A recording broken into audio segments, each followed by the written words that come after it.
ICDS দিদিদের জন্য গুরুত্বপূর্ণ আপডেট।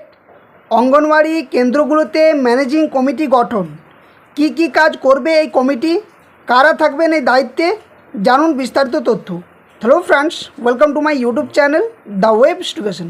সো ফ্রেন্ডস, এই মুহূর্তে আপনাদের জন্য একটা গুরুত্বপূর্ণ আপডেট শেয়ার করতে চলেছি। সেটা হচ্ছে অঙ্গনওয়াড়ি কেন্দ্রগুলিতে ম্যানেজিং কমিটি গঠনের সিদ্ধান্ত নেওয়া হয়েছে রাজ্য সরকার তরফ থেকে।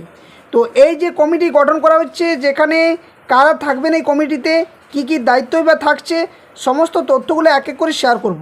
তো সকলেই ভিডিওটা শেষ পর্যন্ত দেখবেন, কেউ স্কিপ না করে। আর যারা চ্যানেল নতুন ভিউয়ার্স হয়েছেন, অবশ্যই বলবো এই ধরনের গুরুত্বপূর্ণ আপডেট নিউজ তথ্য পাওয়ার জন্য চ্যানেলটি সাবস্ক্রাইব করে পাশে থাকা বেল নোটিফিকেশন করবেন। তো চলুন ডিটেলস আলোচনা করা যাক। তো দেখুন, সংবাদ মাধ্যমে একটা বিষয় উঠে আসছে, সেটা হচ্ছে অঙ্গনওয়াড়ি কেন্দ্রগুলোতে যে ম্যানেজিং কমিটি গঠনের নির্দেশ এবং সদস্য থাকছে সেখানে শুধু মহিলারা। তো কি বলা হচ্ছে না, এখানে বলা হচ্ছে যে সংবাদ মাধ্যমে যে এবার স্কুলের ধাঁচে, অর্থাৎ যে বিদ্যালয়গুলো রয়েছে সরকারি বিদ্যালয় বা সরকার পোষিত বিদ্যালয়, সেই সমস্ত বিদ্যালয়গুলির ধাঁচে রাজ্যের সব অঙ্গনওয়াড়ি কেন্দ্রে ম্যানেজিং কমিটি গঠন হবে। তবে ফারাক কিন্তু থাকছে।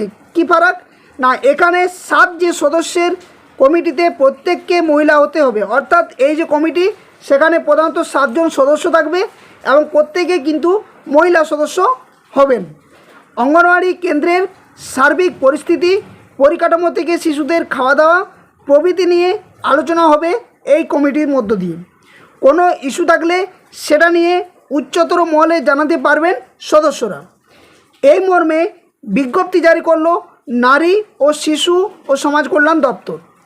প্রত্যেক 2 মাস অন্তর মিটিং করবে এই কমিটি। অর্থাৎ এই যে কমিটি গঠন করা হচ্ছে, যেখানে 7 জন মহিলা সদস্য থাকছেন, সেই কমিটি কি করবে না, শিশুদের খাওয়া দাওয়া থেকে শুরু করে পুষ্টিগত ব্যবস্থাপনা থেকে শুরু করে নানান যে সমস্যা সেন্টারগুলোতে রয়েছে সেগুলো তদারকি করবে এবং সেখানে যে সমস্ত ত্রুটি বা সমস্যা দেখা পড়বে সেগুলো কিন্তু ঊর্ধ্বতন কর্তৃপক্ষের কাছে পাঠানো হবে।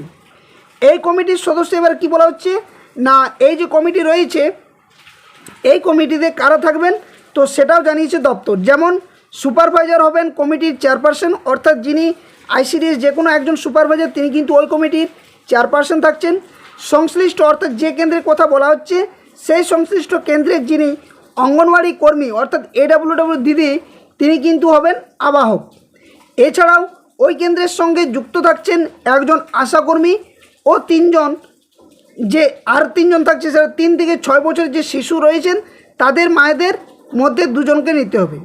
অর্থাৎ বলা হচ্ছে একজন থাকছে আইসিডিএস সুপারভাইজার, একজন থাকছেন অঙ্গনওয়াড়ি কর্মী, একজন থাকছেন আশাকর্মী এবং বাকি যে থাকছে পড়ে 4 জন, তার মধ্যে 3 থেকে 6 বছরের শিশুদের মায়েদের মধ্যে থেকে 2 জনকে নেওয়া হবে। অর্থাৎ এখানে হচ্ছে 2, 1, 3, 4, 5 জন।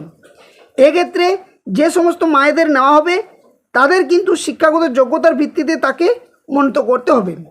পাশাপাশি বলা হচ্ছে স্থানীয় স্বনির্ভর যে গোষ্ঠী অথবা কোনো স্বয়ংক্রিয় বা সক্রিয় যে স্বেচ্ছাসেবী সংস্থা, সেখান থেকে একজন সদস্যকে রাখা যাবে এই কমিটিতে।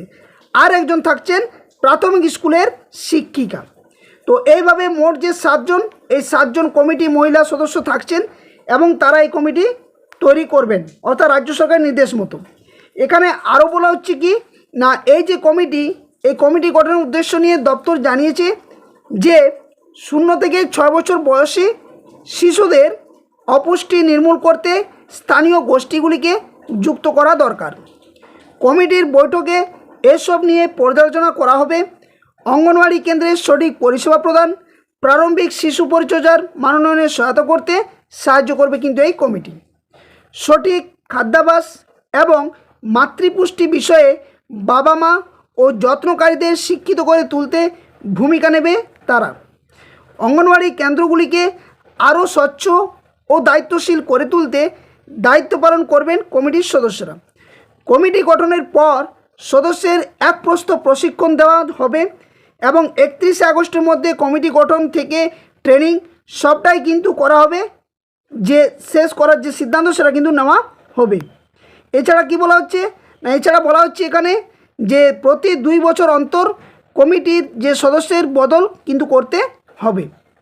অর্থাৎ এখান থেকে এই সিদ্ধান্তে আসা যাচ্ছে যে এই যে কমিটি গঠন, এই কমিটির কাজ পর্যালোচনা করা, সেগুলো সমস্তটাই কিন্তু আইসিডিএস যে সেন্টারগুলোতে পরিচর্যা করা, শিশুদের মানোন্নয়ন করা, মাতৃকালীন যে পুষ্টিগত যে ব্যবস্থাপনা সেগুলো ঠিক রাখা, কোনো অভিযোগ থাকলে সেগুলো ঊর্ধ্বতন কর্তৃপক্ষের কাছে জানানো এবং সেগুলোকে যতটা ভালো সুষ্ঠুভাবে পরিচালনা করা যায় তারই কিন্তু ব্যবস্থা করা। তো এইভাবে প্রত্যেক সেন্টারগুলোতে বা প্রত্যেক অঙ্গনওয়াড়ি কেন্দ্রগুলিতে একটার পর একটা কিন্তু সিদ্ধান্ত আসবে এবং এখান থেকে এটা পরিষ্কার যে আইসিডিএস কেন্দ্রগুলিকেও কিন্তু সুসজ্জিত করার যে চেষ্টা, সেখানে যে বিভিন্ন পুষ্টিগত যে সমস্যা বা বিভিন্ন যে গ্রামীণ যে সমস্যাগুলো দেখা দিচ্ছে সেগুলো কিন্তু দূর করার যে ব্যবস্থাপনা করা হবে। তো এই হচ্ছে সম্পূর্ণ আপডেট। আশা করছি প্রত্যেক প্রজেক্টে এরপর এক এক করে যে আপডেটগুলো সেগুলো আসবে এবং নোটিফিকেশন জারি হবে। তো ভিডিওটি এখানেই শেষ করছি। ভালো লাগলে অবশ্যই ভিডিওটি লাইক করবেন, বাকিদের সাথে শেয়ার করবেন। আর যারা চ্যানেল নতুন ভিউয়ার্স হয়েছেন এই ধরনের গুরুত্বপূর্ণ আপডেট নিউজ তথ্য পাওয়ার জন্য অবশ্যই বলবো চ্যানেলটি সাবস্ক্রাইব করে পাশে থাকা বেল নোটিফিকেশন অন করবেন সঠিক সময়ে সঠিক আপডেট তথ্য পাওয়ার জন্য। তো ধন্যবাদ। জয় হিন্দ। সকল সুস্থ থাকুন, ভালো থাকুন।